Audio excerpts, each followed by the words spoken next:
Doctor Babasaheb Ambedkar यांच्या पश्चात महाराष्ट्रातील दलित चळवळ. डॉक्टर बाबासाहेब आंबेडकर यांच्यानंतर महाराष्ट्रातील दलित चळवळ पुढे नेणाऱ्या नेत्यांमध्ये सर्वश्री Dadasaheb Gaikwad, Rasu Gavai, CN. Shivraj, GT.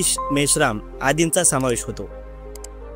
Republican party of India 3 October 1957 रोजी एन. शिवराज यांच्या अध्यक्षतेखाली डॉक्टर बाबासाहेब आंबेडकर यांच्या अनुयायांनी शेड्यूल कास्ट फेडरेशन हा पक्ष बरखास्त करून त्याऐवजी अखिल भारतीय रिपब्लिकन पक्ष RPI स्थापन केली. या पक्षाच्या वतीने दादासाहेब गायकवाड यांनी भूमिहीनांचा सत्याग्रह घडवून आणला व दलित आणि भूमिहीनांना जमीन मिळवून दिल्या. दलित पॅन्थर पक्षाची स्थापना 9 जुलै 1972 रोजी रिपब्लिकन पक्षातील गटबाजीमुळे नव्या पिढीतील आंबेडकरवादी विचारांच्या तरुणांनी दलित पॅन्थर या लढाऊ संघटनेची स्थापना केली. नामदेव ढसाळ, रामदास आठवले, राजा ढाले, अरुण कांबळे इत्यादी नेत्यांचा या पक्षाच्या स्थापनेत पुढाकार होता. दलित तरुणांमध्ये चैतन्य व सामर्थ्य जागृत करणारी चळवळ असे दलित पॅन्थरचे कौतुक झाले. दलित पॅन्थरचे सरचिटणीस गंगाधर गाडे यांनी 7 जुलै 1977 रोजी सर्वप्रथम औरंगाबाद येथील मराठवाडा विद्यापीठास डॉक्टर बाबासाहेब आंबेडकर यांचे नाव देण्यात यावे अशी मागणी केली. 13 जानेवारी 1994 रोजी तत्कालीन मुख्यमंत्री शरद पवार यांनी नाम विस्तारास मंजुरी दिली. 14 जानेवारी 1994 रोजी तत्कालीन राज्यपालांनी वटहुकुमाद्वारे डॉक्टर बाबासाहेब आंबेडकर मराठवाडा विद्यापीठ असे नामविस्ताराची घोषणा केली. दलित साहित्य चळवळ. दलित चळवळीच्या वैचारिक जडणघडणीत दलित साहित्य चळवळीने मोठे योगदान दिले.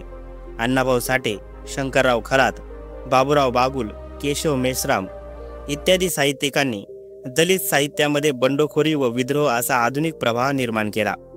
अण्णाभाऊ साठे हे दलित समाजातील पहिले लेखक.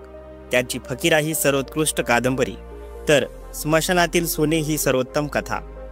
बाबूराव बागुल यांच्या जेव्हा मी जात चोरली होती या विद्रोही कथासंग्रहाने महाराष्ट्रातील दलित साहित्य चळवळीत बंडखोरी व विद्रोहाचा सर्वप्रथम पुरस्कार केला होता. सारांश. दलित चळवळीने समाजात क्रांतिकारक परिवर्तन करताना दलितांना स्वातंत्र्य, समता, न्याय, बंधुता या मानवी मूल्यांची प्राप्ती करून दिली. अस्पृश्यता निर्मूलनासाठी राजकीय उपाय.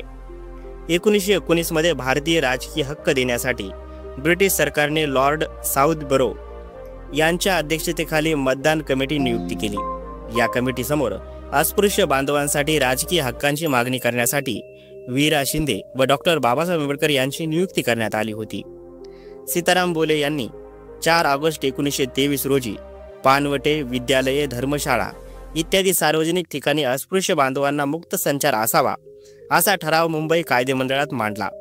हिंदुस्थानला राजकीय हक्क देण्यासाठी ब्रिटिशांनी 1927 मध्ये सर जॉन सायमन कमिशन नेमले. 1928 मध्ये भारतात आलेल्या या कमिशनमध्ये एकही हिंदी सदस्य नसल्याने त्यास विरोध झाला.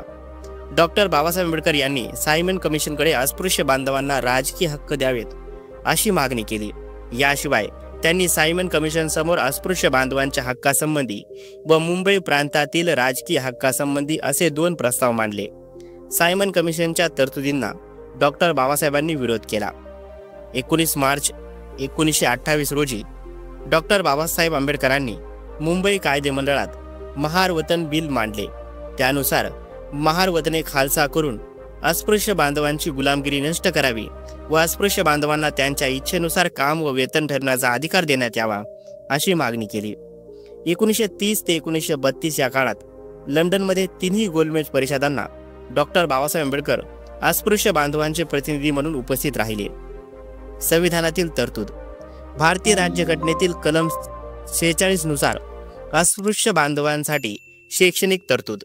राज्यघटना कलम 29 नुसार सरकारी अनुदान घेणाऱ्या शैक्षणिक संस्थेत अस्पृश्यांना मुक्त प्रवेशाची तरतूद. मागासवर्गीय आयोग. 1953 मध्ये काकासाहेब कालेलकर यांच्या अध्यक्षतेखाली नेमण्यात आलेल्या राष्ट्रीय मागासवर्गीय आयोगाने 1955 मध्ये अहवाल सादर केला. भारतातील विशिष्ट जनसमुदायाला मागासलेला वर्ग ठरविण्यासाठी कसोटी निश्चित करणे हे या आयोगाचे काम होते. मागासवर्गीयांना आरक्षणासंदर्भात नेमण्यात आलेल्या BP मंडळ आयोगाने 1980 मध्ये आपला अहवाल सादर केला.